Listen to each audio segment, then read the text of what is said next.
Tu sais ce qui est remarquable avec le troisième discours de Moïse? Il ne se contente pas de répéter les avertissements. Il ne fait pas que ressasser les commandements. Il prophétise quelque chose de radicalement nouveau. Quelque chose qui n'arrivera pas dans le désert ni même en Canaan. Quelque chose qui attend un accomplissement futur, lointain, mystérieux. Au chapitre 29, Moïse dit « L'Éternel ton Dieu traita alliance avec toi à Horeb. Ce n'est point avec nos pères que l'Éternel a traité cette alliance, c'est avec nous qui sommes ici aujourd'hui, tous vivants. » L'alliance du Sinaï était spécifique, datée, conclue avec une génération particulière. Mais Moïse parle maintenant d'une autre alliance, une alliance de renouvellement établie dans les plaines de Moab, juste avant d'entrer dans la terre promise. Il récapitule tout ce que Dieu a fait, les plaies en Égypte, la mer fendue, les 40 ans de provisions dans le désert. Et il dit « Vous avez vu tout ce que l'Éternel a fait sous vos yeux dans le pays d'Égypte, à Pharaon, à tous ses serviteurs et à tout son pays, les grandes épreuves que tes yeux ont vues, ses miracles et ses grands prodiges. Mais, jusqu'à ce jour, l'Éternel ne vous a pas donné un cœur pour comprendre, des yeux pour voir, des oreilles pour entendre. » Attends. Ils ont vu tous ces miracles et pourtant Dieu ne leur a pas donné un cœur pour comprendre? Comment est-ce possible? Comment peux-tu voir la mer Rouge s'ouvrir, manger la manne pendant 40 ans, boire l'eau du rocher et ne pas comprendre? Parce que les miracles extérieurs ne changent pas le cœur intérieur. Tu peux voir des prodiges et rester spirituellement aveugle. Tu peux expérimenter des délivrances et demeurer spirituellement sourd. Le problème n'est pas le manque de preuves, c'est le manque de transformation intérieure. Et Moïse le sait. Il se tient devant cette génération, sachant qu'elle échouera finalement. Pas aussi spectaculairement que la génération précédente, mais tout aussi certainement. Parce que le cœur humain est tordu, rebelle, incapable de rester fidèle. Moïse continue en avertissant contre l'idolâtrie, contre l'idée qu'on peut servir Dieu tout en servant d'autres dieux. Il dit « Peut-être y a-t-il parmi vous un homme ou une femme, une famille ou une tribu, dont le cœur se détourne aujourd'hui de l'Éternel notre Dieu pour aller servir les dieux de ces nations-là.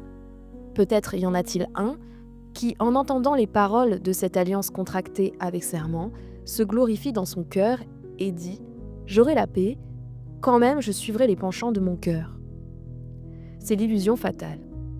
Penser que tu peux avoir la paix avec Dieu tout en faisant ce que tu veux.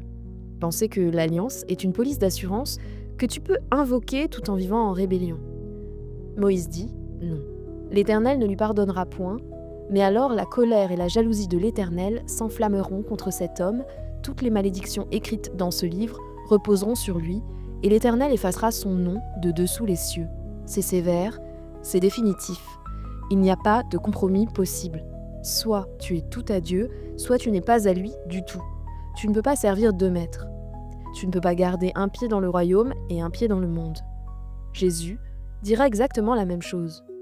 Nul ne peut servir deux maîtres, car ou il haïra l'un et aimera l'autre, ou il s'attachera à l'un et méprisera l'autre. Vous ne pouvez servir Dieu et Mammon. Le cœur divisé est un cœur en rébellion.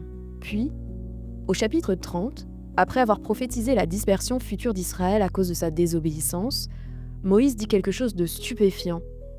Il dit « Lorsque toutes ces choses t'arriveront, la bénédiction et la malédiction que je mets devant toi, si tu les prends à cœur au milieu de toutes les nations chez lesquelles l'Éternel, ton Dieu, t'aura chassé, si tu reviens à l'Éternel, ton Dieu, et si tu obéis à sa voix de tout ton cœur et de toute ton âme, toi et tes enfants, selon tout ce que je te prescris aujourd'hui, alors l'Éternel, ton Dieu, ramènera tes captifs et aura compassion de toi. » C'est la promesse de restauration.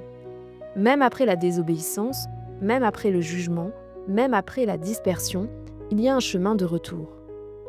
Si tu te repens, si tu reviens, Dieu te restaurera. Mais remarque la condition. Si tu obéis à sa voix de tout ton cœur et de toute ton âme. Encore une fois, l'obéissance est totale. Le cœur est entier, l'âme est complète. C'est la barre, c'est le standard, et c'est impossible. Comment un cœur rebelle peut-il soudainement devenir totalement obéissant? Comment une âme divisée peut-elle devenir entièrement consacrée? Et c'est là que Moïse prophétise le miracle. Il dit « L'Éternel ton Dieu circoncira ton cœur et le cœur de ta postérité, et tu aimeras l'Éternel ton Dieu de tout ton cœur et de toute ton âme afin que tu vives. L'Éternel circoncira ton cœur. Pas toi, lui. C'est une intervention divine. C'est une chirurgie spirituelle. Dieu lui-même opérera sur ton cœur, enlèvera ce qui l'empêche de l'aimer, le transformera de l'intérieur. La circoncision physique était le signe de l'alliance abrahamique, un signe dans la chair, visible, externe. Mais ça ne changeait pas le cœur. Tu pouvais être circoncis dans la chair et incirconcis dans le cœur. Le rituel externe ne garantissait pas la réalité interne. Mais Dieu promet une circoncision différente, une circoncision du cœur, une transformation intérieure que lui seul peut accomplir. Et le résultat ? Tu aimeras l'Éternel ton Dieu de tout ton cœur et de toute ton âme. Pas comme une obligation que tu essaies péniblement de remplir, mais comme la réalité spontanée d'un cœur transformé. C'est la nouvelle alliance. Jérémie prophétisera plus explicitement.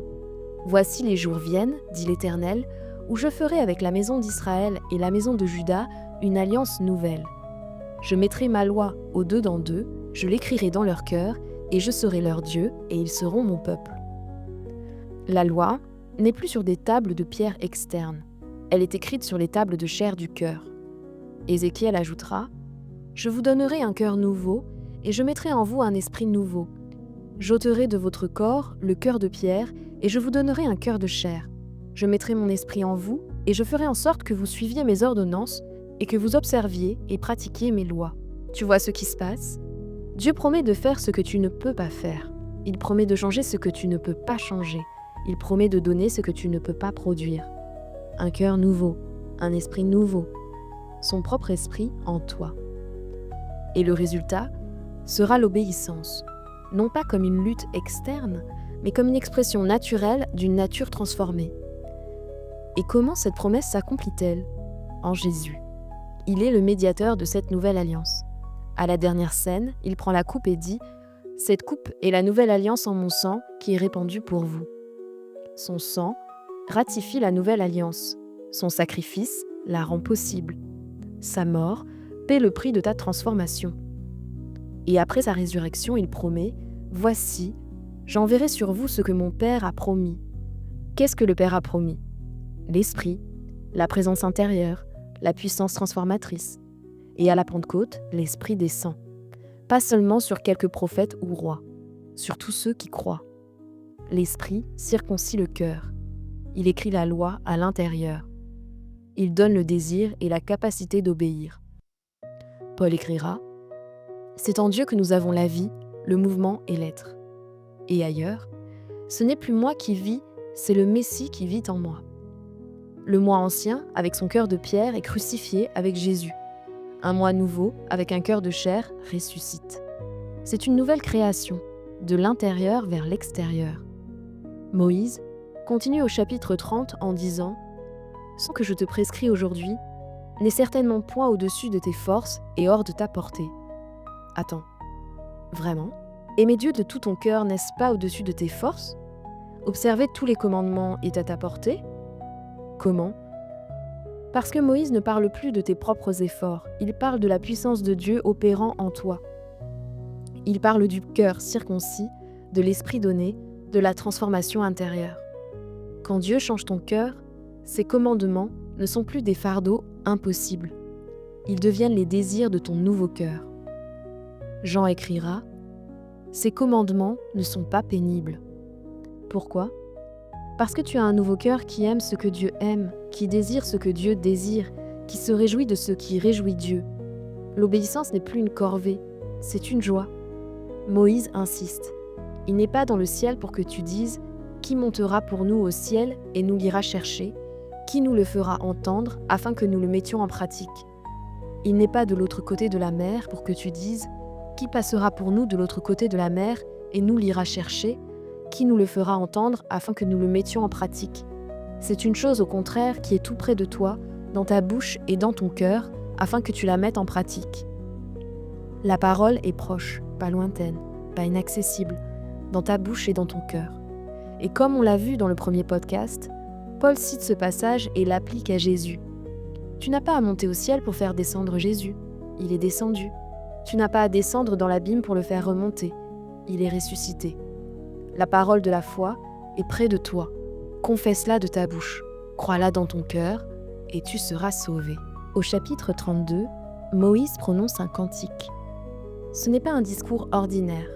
C'est de la poésie, de la prophétie mise en musique, destinée à être mémorisée et chantée de génération en génération. Et Dieu lui-même ordonne ce cantique. Il dit à Moïse, « Écris ce cantique, enseigne-le aux enfants d'Israël, mets-le dans leur bouche, afin que ce cantique me serve de témoin contre les enfants d'Israël. » Un témoin. Le cantique servira de témoin. Quand Israël se rebellera, quand ils serviront d'autres dieux, quand les malédictions tomberont sur eux, ce cantique sera là pour dire « Tu étais prévenu. Tu savais ce qui arriverait. Dieu te l'avait dit. » Et le cantique commence. « Cieux, prêtez l'oreille et je parlerai. Terre, écoute les paroles de ma bouche. Que mes instructions se répandent comme la pluie, que ma parole tombe comme la rosée, comme des ondes sur la verdure, comme des gouttes d'eau sur l'herbe. » C'est grandiose. Moïse invoque le ciel et la terre comme témoins. Toute la création est appelée à écouter. Et sa parole est comparée à la pluie, à la rosée, à l'eau qui fait croître les plantes. La parole de Dieu est vitale, nourrissante, donnant la vie. Jésus dira, « Les paroles que je vous ai dites sont esprit et vie. » Sa parole n'est pas de l'information morte, c'est de la vie. C'est de l'eau vive qui jaillit jusque dans la vie éternelle. C'est la rosée qui rafraîchit l'âme desséchée. Moïse continue. « Car je proclamerai le nom de l'Éternel, rendrai gloire à notre Dieu, il est le rocher. Ses œuvres sont parfaites, car toutes ses voies sont justes. C'est un Dieu fidèle et sans iniquité, il est juste et droit. » Le rocher. C'est le premier des nombreux titres que Moïse donnera à Dieu dans ce cantique. Pas une pierre ordinaire, le rocher. Massif, immuable, inébranlable. Tout le reste peut bouger, changer, s'effriter. Mais le rocher reste. Et ses œuvres sont parfaites. Pas presque parfaites, pas bonnes avec quelques défauts. Parfaites. Chaque action de Dieu est impeccable. Chaque décision est juste. Chaque voie est droite. Il n'y a aucune iniquité en lui. Aucune trace de mal, aucune ombre de tromperie. Puis, Moïse contraste Dieu avec Israël. S'ils se sont corrompus, à lui n'est point la faute. La honte est à ses enfants, race fausse et perverse. Est-ce l'Éternel que vous en rendrez responsable, peuple insensé et dépourvu de sagesse? N'est-il pas ton Père, ton Créateur? N'est-ce pas lui qui t'a formé et qui t'a affermi? Le contraste est brutal. Dieu est parfait. Israël est corrompu. Dieu est fidèle. Israël est faux. Dieu est juste. Israël est pervers. Et pourtant, Israël a l'audace de blâmer Dieu pour ses propres échecs. C'est l'insensé qui accuse le sage, la créature qui accuse le Créateur. Moïse rappelle ensuite comment Dieu a trouvé Israël dans le désert, comment il l'a protégé comme la prunelle de son œil, comment il l'a porté sur ses ailes comme un aigle porte ses petits. Et il dit « L'Éternel seul a conduit son peuple, et il n'y avait avec lui aucun Dieu étranger. » Seul, sans aide, sans partenaire, Dieu n'avait besoin d'aucun autre Dieu pour accomplir son œuvre. Il a sauvé Israël par sa seule puissance, et il les a nourris avec les meilleurs produits du pays. Il lui a fait sucer le miel du rocher, l'huile qui sort du rocher le plus dur. Encore le rocher. Cette fois comme source de nourriture. Le miel sort du rocher. L'huile coule du rocher. Ce qui semble dur, stérile, incapable de nourrir, devient la source de la douceur et de l'abondance. C'est une impossibilité naturelle devenue réalité par la puissance de Dieu. Et Paul dira explicitement « Ils buvaient tous à un même rocher spirituel qui les suivait, et ce rocher était le Messie. Jésus est le rocher. Il est la source, le miel de sa douceur, l'huile de son esprit. Tout coule de lui. Tu ne peux pas extraire la vie du désert, tu ne peux pas tirer la satisfaction des pierres mortes, mais du rocher vivant, Jésus lui-même, coule tout ce dont tu as besoin. » Puis, le cantique prend un tournant sombre. Israël est devenu gras et il a regimbé. Tu es devenu gras, épais et replé. Et il a abandonné Dieu son Créateur, il a méprisé le rocher de son salut. Le rocher de son salut. Voilà un autre titre. Pas simplement le rocher de stabilité, le rocher qui sauve, le rocher qui délivre, le rocher qui rachète. Et Israël l'a méprisé. Dans la prospérité, ils ont oublié. Dans l'abondance, ils se sont détournés. Le ventre plein a produit un cœur fier. Jésus racontera la parabole du riche insensé qui construit de plus grands greniers et dit à son âme de se reposer. L'abondance matérielle sans reconnaissance spirituelle est un piège mortel. Tu peux avoir tout et perdre ton âme. Et Moïse prophétise le jugement. Ils ont excité ma jalousie par ce qui n'est point Dieu, ils m'ont irrité par leurs vaines idoles, et moi, j'exciterai leur jalousie par ce qui n'est point un peuple, je les irriterai par une nation insensée. C'est une prophétie stupéfiante, parce qu'Israël a servi des non-dieux. Dieu utilisera des non-peuples pour les juger. Qui sont ces non-peuples? Les gentils. Les nations païennes que les Juifs considéraient spirituellement comme vides, comme n'étant pas vraiment un peuple aux yeux de Dieu. Paul cite directement ce passage dans Romains. Il dit « Moïse dit « J'exciterai votre jalousie par ce qui n'est point une nation, je provoquerai votre colère par une nation sans intelligence. » Et il l'applique à l'inclusion des gentils dans l'Évangile. Les Juifs rejettent Jésus. Alors Dieu se tourne vers les gentils, et les gentils croient. Et cela devrait provoquer la jalousie d'Israël, les ramener à leur propre Messie. Le Cantique continue à décrire le jugement. Le feu de Dieu brûlera. Ses flèches les frapperont. La famine, la peste, les bêtes sauvages, l'épée, les dévoreront. C'est horrible. C'est écrasant et c'est mérité. Le péché a des conséquences. La rébellion entraîne le jugement. Mais au milieu de tout cela, un rayon d'espoir. Moïse dit « L'Éternel jugera son peuple, mais il aura pitié de ses serviteurs en voyant que leur force est épuisée et qu'il n'y a plus ni esclave ni homme libre. Quand la force est épuisée, quand il n'y a plus personne pour aider, quand tout espoir humain est perdu, c'est là que Dieu intervient. Pas quand tu es fort et capable, mais quand tu es faible et désespéré. Pas quand tu penses pouvoir te sauver toi-même, mais quand tu réalises que tu ne peux pas. Paul dira « Quand je suis faible, c'est alors que je suis fort. » La faiblesse devient le lieu de la puissance divine. L'épuisement devient l'opportunité pour la grâce. Quand ta force est finie, la sienne commence. Et puis Dieu pose des questions rhétoriques à travers Moïse. Où sont leurs dieux, le rocher qui leur servait de refuge, ces dieux qui mangeaient la graisse de leurs victimes, qui buvaient le vin de leur libation, qu'ils se lèvent, qu'ils vous secourent, qu'ils vous couvrent de leur protection. Les idoles sont exposées dans leur impuissance. Elles ne peuvent pas sauver, elles ne peuvent pas protéger, elles ne peuvent pas répondre. Elles sont muettes, inertes, inutiles. Où sont-elles dans la crise? Où sont-elles quand tu as vraiment besoin d'aide? Nulle part. Parce qu'elles n'existent pas vraiment. Ce sont des fictions, des fantasmes, des projections humaines. Mais le vrai Dieu dit « Voyez maintenant que c'est moi qui suis, et qu'il n'y a point de Dieu près de moi. Je fais vivre et je fais mourir, je blesse et je guéris, et personne ne délivre de ma main. Moi qui suis. » C'est le nom que Dieu a révélé à Moïse au buisson ardent. Je suis. L'existence absolue, éternelle, nécessaire. Il n'y a pas d'autre. Il n'y a personne près de lui. Il est seul dans sa catégorie, unique dans sa divinité. Et il contrôle tout. La vie et la mort, la blessure et la guérison. Personne ne peut échapper à sa main. Personne ne peut renverser ses décisions. Personne ne peut délivrer de son jugement. Il est souverain, absolu, suprême. Jésus revendiquera ce même nom. Quand les Juifs menacent de le lapider, il dit « En vérité, je vous le dis, avant qu'Abraham fût, je suis. » Pas « j'étais », je suis, le temps présent, éternel, l'existence absolue, le nom de Dieu lui-même. Le cantique se termine avec la promesse de la vengeance divine contre les ennemis de Dieu et la réconciliation finale avec son peuple. Nation, célébrez son peuple, car l'Éternel venge le sang de ses serviteurs. Il se venge de ses adversaires et il fait l'expiation pour son pays, pour son peuple. L'expiation. C'est le dernier mot du cantique. Après tout le jugement, après toute la rébellion, après toute la vengeance, l'expiation. Dieu lui-même fera l'expiation. Il couvrira le péché. Il réconciliera son peuple avec lui-même. Et comment? Par Jésus, le rocher, par son sang versé, par son sacrifice sur la croix. L'expiation, que le cantique anticipe trouve son accomplissement à Golgotha. Dieu venge le sang de son Fils. Il se venge de ses adversaires et il fait l'expiation pour son peuple par ce même sang qu'il venge.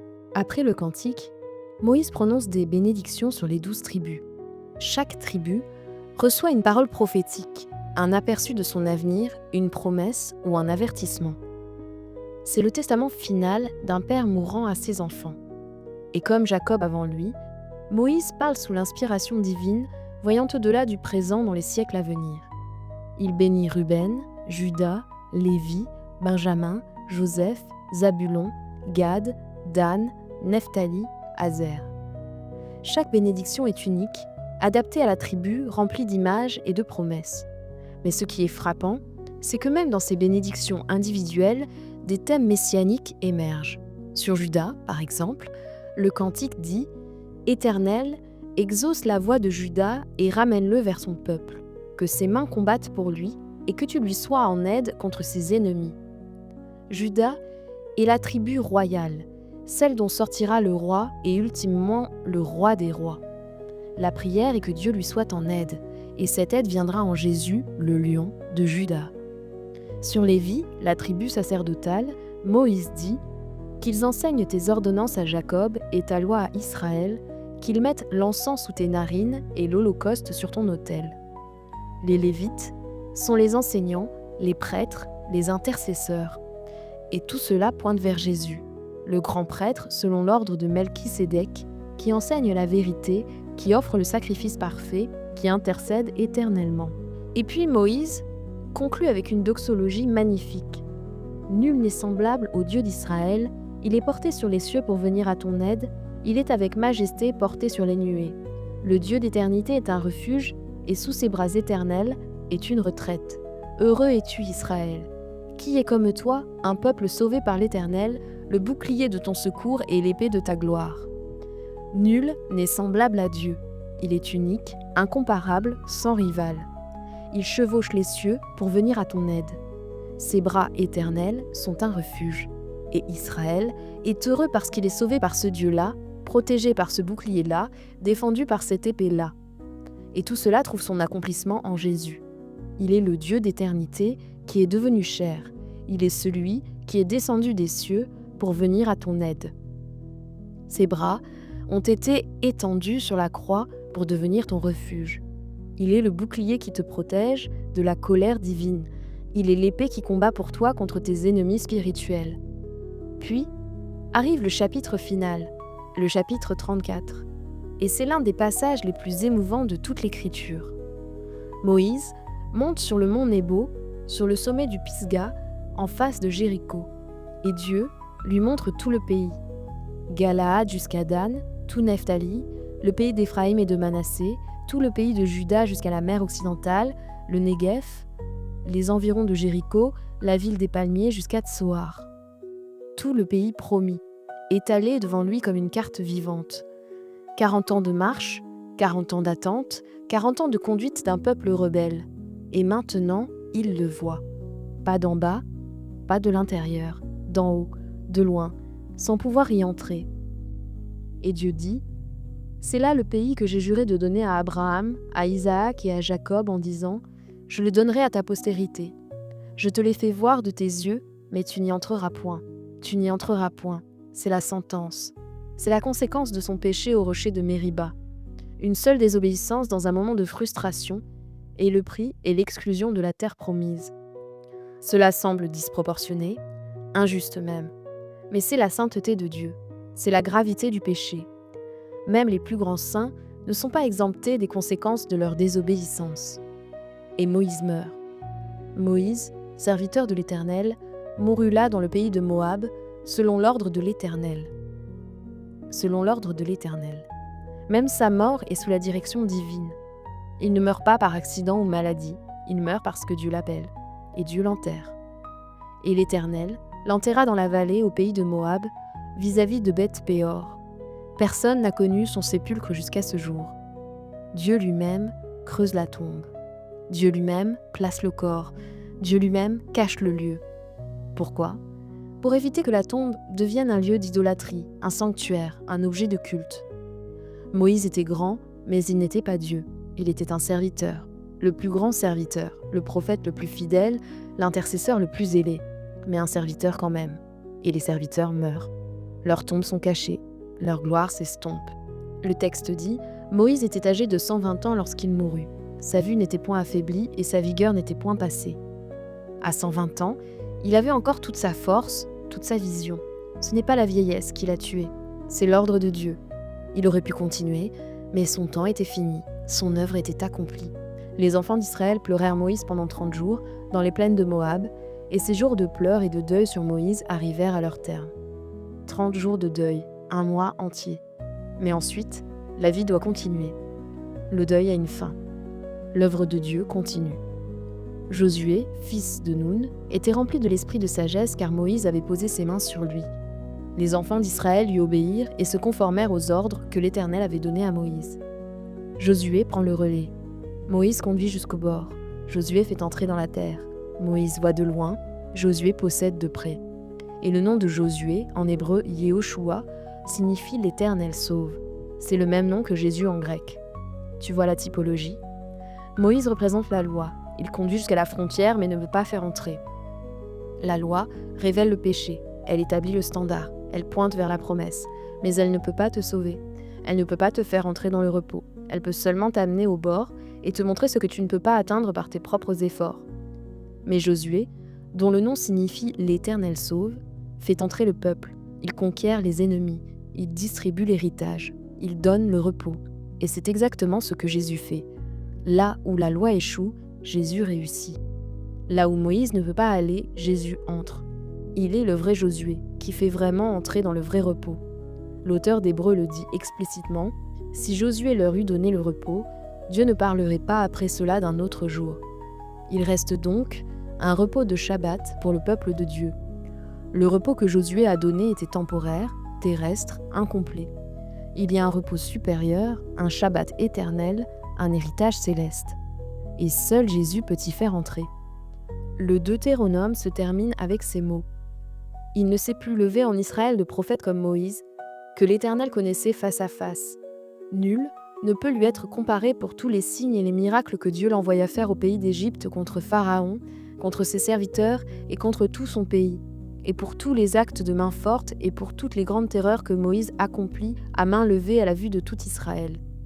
Nul ne peut lui être comparé. » Pendant 15 siècles après Moïse, cette déclaration reste vraie. Les prophètes viennent et vont.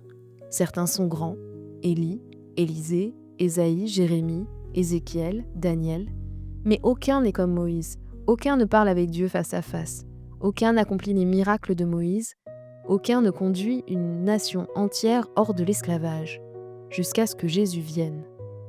Et soudain, il y a quelqu'un de plus grand que Moïse, quelqu'un qui ne parle pas simplement à Dieu en face à face, mais qui vient du sein du Père. Quelqu'un qui n'accomplit pas simplement des signes et des miracles, mais qui est lui-même le signe ultime, le miracle incarné. Quelqu'un qui ne conduit pas simplement hors de l'esclavage physique en Égypte, mais qui libère de l'esclavage spirituel du péché et de la mort. Moïse a donné la loi, Jésus donne la grâce et la vérité. Moïse a montré le chemin, Jésus est le chemin. Moïse a parlé de la vie, Jésus est la vie. Moïse est mort et a été enterré et personne ne connaît son tombeau. Jésus est mort et ressuscité et son tombeau est vide, connu de tous, témoignage permanent de sa victoire sur la mort. Le Deutéronome est le testament de Moïse, ses dernières paroles, son héritage final. Mais ces paroles pointent toutes au-delà d'elles-mêmes. Elles anticipent, elles prophétisent, elles préparent. La parole près de toi, dans ta bouche et dans ton cœur, c'est Jésus. Le prophète comme Moïse que Dieu suscitera, c'est Jésus. Le roi qui méditera la loi jour et nuit, c'est Jésus. Celui qui est pendu au bois et devient malédiction, c'est Jésus. Celui qui porte les malédictions pour te donner les bénédictions, c'est Jésus. Le rocher qui fait vivre et qui fait mourir, c'est Jésus. Celui qui circoncira ton cœur, c'est Jésus. Le médiateur de la nouvelle alliance, c'est Jésus. Le vrai Josué qui te fait entrer dans le repos, c'est Jésus. Tout le Deutéronome chante son nom. Chaque commandement révèle ton besoin de lui. Chaque bénédiction anticipe ce qu'il donnera. Chaque malédiction montre ce qu'il portera. Chaque promesse trouve son oui en lui. Moïse se tient sur la montagne, regarde la terre promise et meurt. Jésus monte sur une montagne différente, regarde Jérusalem qu'il a rejetée et meurt volontairement. Mais contrairement à Moïse, il ne reste pas mort, il sort du tombeau, il monte dans la gloire.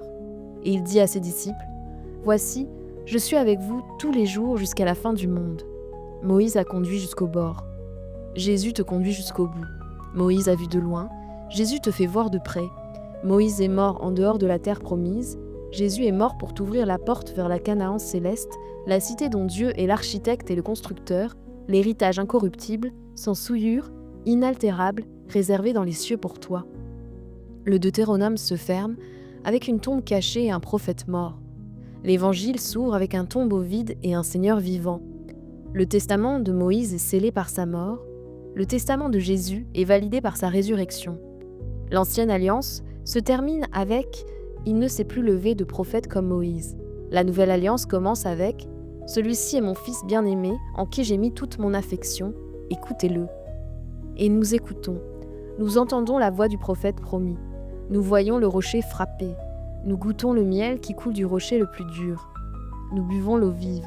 Nous mangeons le pain du ciel. Nous recevons le cœur circoncis. Nous vivons sous la bénédiction au lieu de la malédiction. Nous marchons dans la nouvelle alliance. Et nous entrons, jour après jour, plus profondément dans le repos que seul Jésus peut donner. Le Deutéronome est terminé, mais son message résonne encore. Choisis la vie. Aime Dieu de tout ton cœur. Écoute le prophète qui l'enverra. Reviens vers le rocher. Laisse-le circoncire ton cœur. Reçois la nouvelle alliance. Entre dans le repos. Et tout cela est possible parce que le prophète est venu. Le rocher s'est révélé. La nouvelle alliance est établie. Le repos est disponible, non pas demain, aujourd'hui, non pas après que tu aies prouvé ta valeur, maintenant, tel que tu es, parce qu'il a tout accompli, parce qu'il est le médiateur supérieur d'une alliance supérieure établie sur de meilleures promesses. Moïse a bien servi, fidèlement, jusqu'au bout, mais son œuvre était préparatoire, temporaire, inachevée. Jésus achève ce que Moïse a commencé. Il accomplit ce que la loi a prophétisé. Il est le oui définitif à toutes les promesses de Dieu. Et maintenant, en lui, tu te tiens non pas au pied du mont Sinaï, tremblant de peur, mais au pied du mont Sion, dans la Jérusalem céleste, dans l'assemblée des premiers-nés, inscrits dans les cieux, devant Dieu le juge de tous, et devant Jésus le médiateur de la nouvelle alliance, et devant le sang de l'aspersion qui parle mieux qu'Abel. Le testament est lu, l'héritage est distribué, et il est tout à toi. Pas par tes œuvres, pas par ton obéissance à la loi, mais par la foi en celui qui a obéi à ta place, qui a porté ta malédiction, qui a ouvert le chemin, qui t'a fait entrer dans le repos, qui vit éternellement pour intercéder en ta faveur. Le Deutéronome se termine, mais l'histoire continue. Moïse meurt, mais Jésus vit. L'ancienne alliance s'achève, mais la nouvelle commence. Le testament final de Moïse devient le premier chapitre de l'histoire de Jésus. Et cette histoire n'a pas de fin. Elle continue aujourd'hui, elle t'inclut, tu es dans ces pages. Ton nom est écrit dans le livre de vie, ton héritage est garanti, ton repos est assuré. Parce que le médiateur supérieur a établi l'alliance supérieure et rien, absolument rien, ne peut la briser.